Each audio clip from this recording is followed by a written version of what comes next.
نبی کی نسبت کا لحاظ جنگل کے درندے کرتے ہیں، سانپ اور بچھو کرتے ہیں۔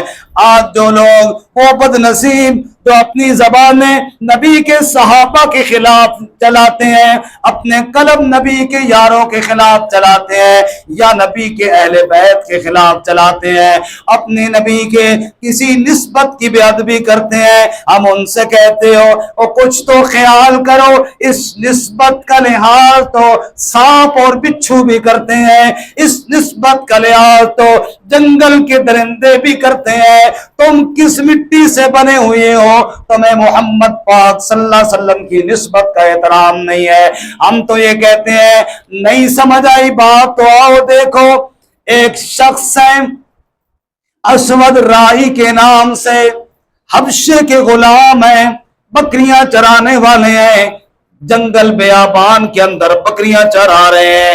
نبی پاک صلی اللہ علیہ وسلم اپنے صحابہ کو لے کر وہاں تشریف لے گئے، نبی پاک صلی اللہ علیہ وسلم کی خبر سنی ہے، اسود رائی بکریوں کو چھوڑ کر اللہ کے پاک نبی کے پاس آ جاتے ہیں، آ کر ان پہ اوپر روب طاری ہو گیا، کپ کپ آنے لگے۔ میرے نبی نے تسلی کے ساتھ فرمایا، اے میرے بھائی پریشان ہونے کی ضرورت نہیں، میں اس آمنہ کا بیٹا ہوں جو روکھی اور خشک روٹی چبایا کرتی تھی۔ آپ صلی اللہ علیہ وسلم نے فرمایا بتاؤ کیا کہنا چاہتے ہو؟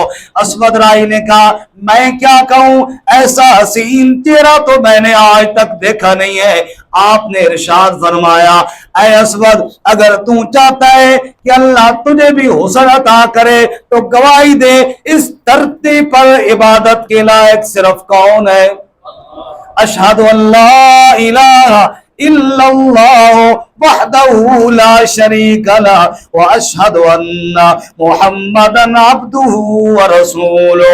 اللہ کی توحید کی گواہی دے، میری رسالت کی گواہی دے، اللہ دنیا میں بھی عزتیں دے گا، اللہ آخرت میں بھی عزت عطا فرمائے گا۔ اسود نے ایمان قبول کیا، پھر جہاد میں شریک ہو گیا، یہ جا اور وہ جا، آنن فانن شہید ہو گیا۔ اللہ کے پاک نبی صلی اللہ علیہ وسلم اس کی میت کے پاس کھڑے مسکرا رہے تھے اور حضور فرما رہے تھے تھوڑا سا وقت اسلام میں گزارا ہے، اتنے اونچے درجے پا گیا ہے، مجھے پاؤں رکھنے کی جگہ نہیں ملتی، اللہ کے اتنے فرشتے اس کے جنازے کو کندھا دینے کے لیے آ گئے ہیں۔ ہم تو اس نسبت کا بھی لحاظ کرتے ہیں جو چند لمحے میرے نبوت کے قدموں میں آیا، ہم تو اس اسود کو بھی سلام کرتے ہیں، ہم واشی بن حرب کو بھی سلام کرتے ہیں، ہم چاہ جائیں کہ ابو بکر کا عزت نہ کریں، عمر فاروق کا احترام کیوں نہ کریں؟ ابو بکر و عمر تو میرے نبی کے دو وزیر ہیں، آپ صلی اللہ علیہ وسلم نے ان کے کندھوں پہ ہاتھ رکھ کے فرمایا تھا ہاکذا نبعث یوم القیامہ، جس طرح ہم دنیا کے اندر اکٹھے پھر رہے ہیں اسی طرح ہم دن قیامت کے بارگاہ الہی میں بھی حاضر ہوں گے۔ ہم عثمان کا احترام کیوں نہ کریں جس عثمان کے بارے میں میرے نبی نے فرمایا میری 40 بیٹیاں بھی ہوتی ایک ایک کر کے عثمان کے نکاح کے اندر دے دیتا۔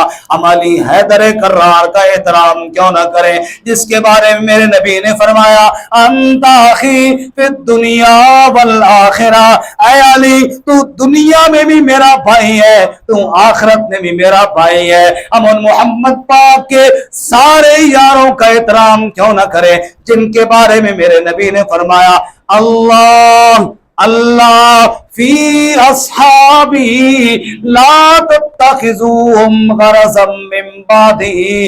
اے لوگو میں تمہیں اللہ کا واسطہ دیتا ہوں اپنے صحابہ کے بارے میں میرے بعد میں کبھی تنقید کا نشانہ نہ بنانا۔ من احبہم فبحبی احبہم ومن ابغضہم فببغضی ابغضہم۔ جس نے میرے محمد کے یاروں سے محبت کی ہے اللہ کے نبی نے فرمایا فبحبی احبہم، میری محبت کی وجہ سے محبت کی ہے، جس نے ان سے بغض رکھا ہے اس نے میرے بغض کی وجہ سے بغض رکھا ہے۔ جن کی محبت کے واسطے اللہ کے پاک نبی دے ہم ان سے محبت کیوں نہ کریں؟ ہم تو اتنی بات کہا کرتے ہیں اوے کائنات والو جنہوں نے میرے نبی کا کلمہ پڑھا ہے